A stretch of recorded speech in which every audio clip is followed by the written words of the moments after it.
Hi, I'm Dan Lagani with Silver Solutions, the senior-focused home services company. Welcome to another episode of AgeWise. With every episode of the show, we try to make you smarter about something you'll need to know as you and your loved ones grow older. Today, we take a step back from the day-to-day activities that we normally help you address to have a broader trend conversation with our guest, Anika Heavener of the SCAN Foundation. We sat down with Anika a couple of weeks back. She oversees innovation and investments of a more than $250 million endowment, where the mission of the organization is focused on addressing some of the biggest systemic issues that are facing an older population, specifically when it comes to healthcare. So if you're interested in what the future is going to look like, both challenging and good, then this is the episode for you. Welcome to AgeWise. Anika Heavener with the SCAN Foundation, thanks so much for joining us today on AgeWise. Thanks, Dan. I'm excited to be here. So, the SCAN Foundation is an interesting not-for-profit, but talk about what it grew out of and what your focus is. Yeah, absolutely. So the SCAN Foundation was created in April of 2008 through a one-time contribution of $250 million from the non-for-profit SCAN Health Plan. Since then, we have evolved as a public charity that catalyzes bold and equitable approaches to creating a society where every older adult can age well. And that's what we're really committed to, and we wake up every day trying to solve. So it's an interesting platform that you have. You have a nice, large sum of money, and you, as the head of innovation and investments, get to really make some decisions that not only have an impact for 2023, but for hopefully even the next decade and beyond. What are some of the biggest systemic issues that you're focused on as a foundation right now? Specifically, our foundation focuses on what we call our priority populations, which are older adults who are living in geographically limited communities. They are 400% below the federal poverty level, or they're considered a dual or near dual. So again, in that space with Medicaid and Medicare coverage. And of that population, there are sort of four key areas that we are elevating that we need to continue to support that population with. First is around evolving models of care, specifically that more care is being shifted to the home and community. The second is one that I'm really personally committed to and excited about, is around the implications of technology and the equity around technology and aging. The third is around financial stability. Unfortunately, older adults do not have the savings to continue to age in the homes and communities that they've called their own. So we are seeing a need to continually support and find strategies to increase their financial resources as we live longer lives. And then the fourth area that we are very committed to is around health equity and ensuring that all people of all abilities have the right to age as they desire. You mentioned something, and I want to dig into this just for a second. In terms of how you invest, are you investing alongside others? Are you funding your own initiatives and keeping them separate? What's the approach that you have to committing your dollars? We, again, got our start in grant making, and we are continuing to do that. We put about $6 to $7 million annually into our grant making efforts.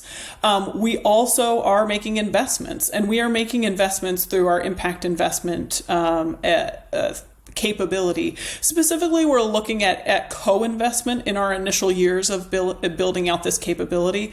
So we're very fortunate to be joining a lot of our peers in this space of making investments that are truly going to the systemic issues that are causing the challenges we're seeing in aging. We are looking to make investments in increasing housing for older adults, giving them greater access to services on site, or ensuring that there's intergenerational housing.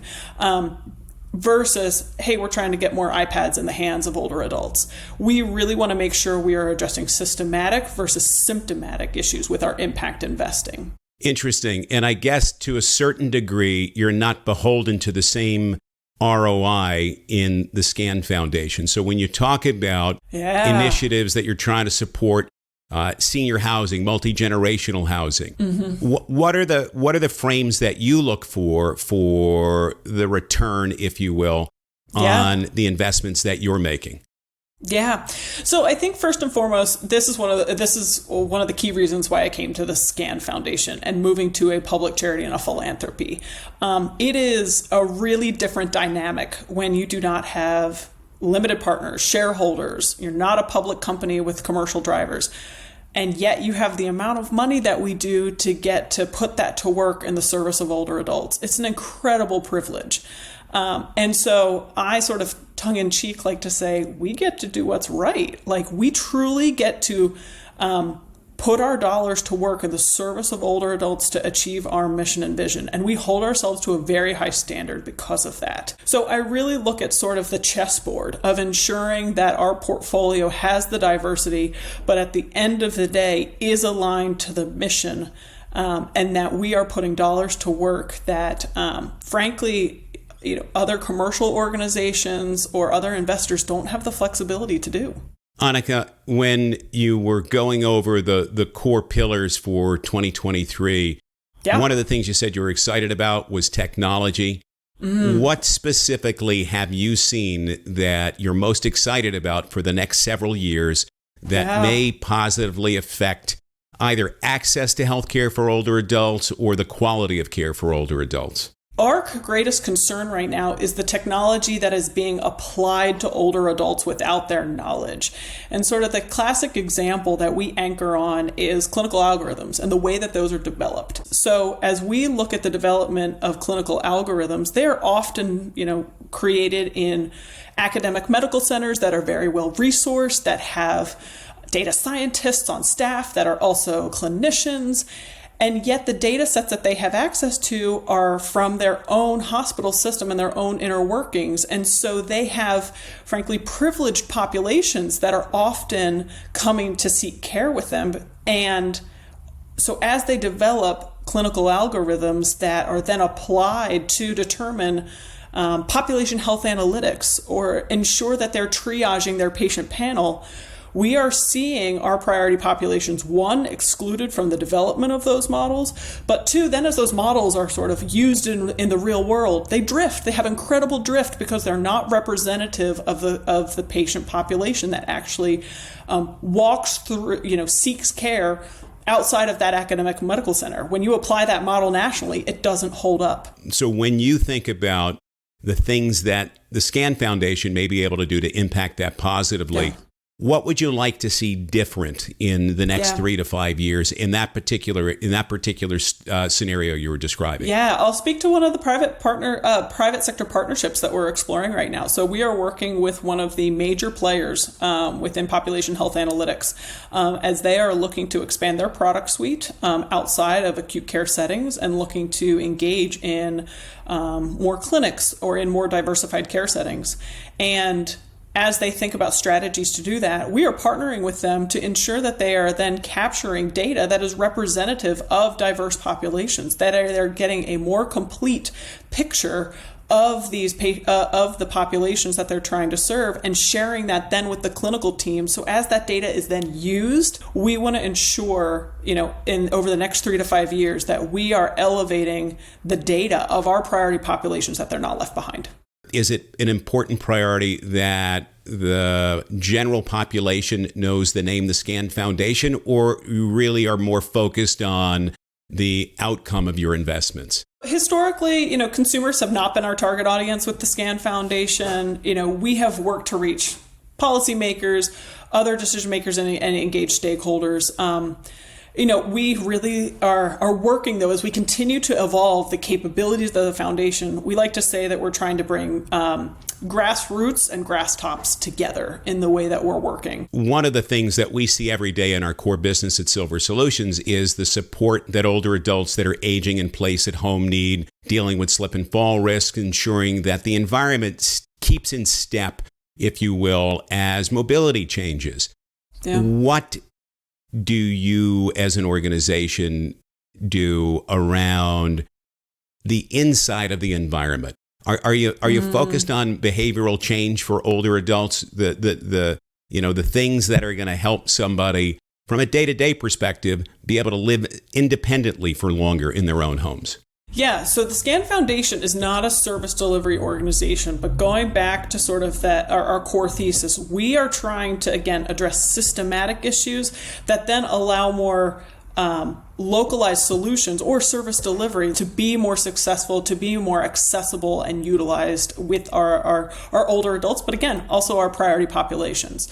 So Dan, I almost put the question back to you of what do you need from a SCAN Foundation as we, again, are bringing policymakers, private sector partners, impact investing, as we have all these tools in our toolbox to serve older adults.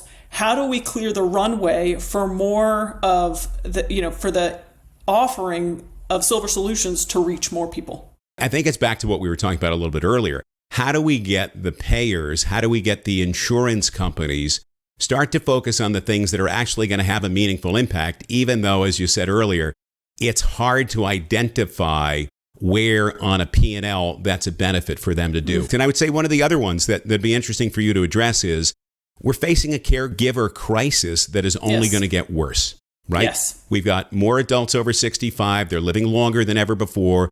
The population behind them is smaller. The historic groups that would either, out of an extended family, provide help to mom or dad aren't as plentiful. And by the way, this is where politics gets involved. Immigration policy isn't necessarily addressing something that is going to really hit us hard, in our view, over the next decade. So what is it that is interesting that's happening that may help address the caregiver crisis that is now happening and is going to get worse? Unfortunately, it does. Like, we as a society don't know what good looks like when it comes to aging. And, when it comes to the caregiver crisis, I think one of the biggest issues behind this is that we have a lot of stigma around aging, and also there's a lot of stigma around caregiving. Caregiving is not looked at as a respected career. It is not. It is sort of like sometimes, especially for unpaid caregivers, it's just a son or daughter just doing the right thing to look after their parent. They don't look at that as a job, but it is, and that's what contributes to a lot of the caregiver burden and burnout we're seeing, employers now wake up to. But you're also, to your point around sort of those paid caregivers and creating a workforce for caregiving, we are not set up for success for that. We are not providing, there are not enough individuals who are interested in those jobs. There are not enough training resources. And then there's not enough support when they're in the job. I think one of the things we vastly underestimate is how challenging it can be to care for an aging loved one and an older adult. This is an individual who has agency, who has opinions, who has a well-lived life. And so this is not, not that it, to undermine child caregiving, but, it is a very different dynamic between looking after an infant as compared to helping an older adult age well. Anika, firstly, thanks so much for your insights. And it's really fascinating to be able to look at the bigger issues from broader than just a day-to-day perspective. So thank you for all of it.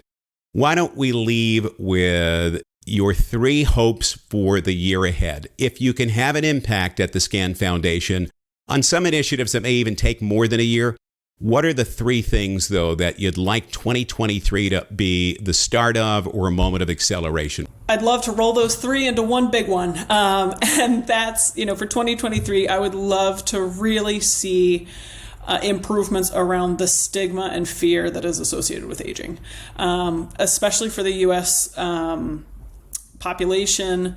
There is this myth that you turn 65 and you ride off into the sunset of retirement, and that is just not true. Sometimes the retirement is a luxury, and frankly, it will be, for the majority of Americans, one they cannot afford. And so, as we continue to see the American population living longer, sicker lives, we have to put more resources in place to support them. But we also have to look at aging as a wonderful celebration of the continuity of life.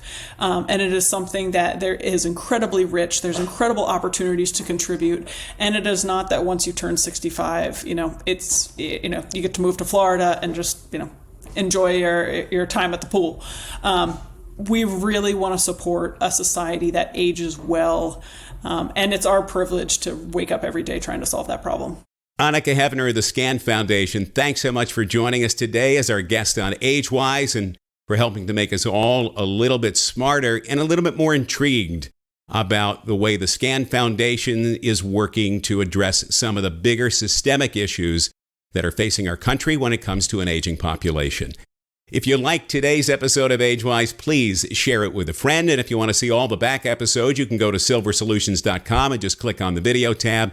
And of course, you can always subscribe to AgeWise through the Apple platform as well. For all of us here at Silver Solutions who work hard every day to make things better for you and your aging family, thanks so much for joining us. Stay safe and be wise.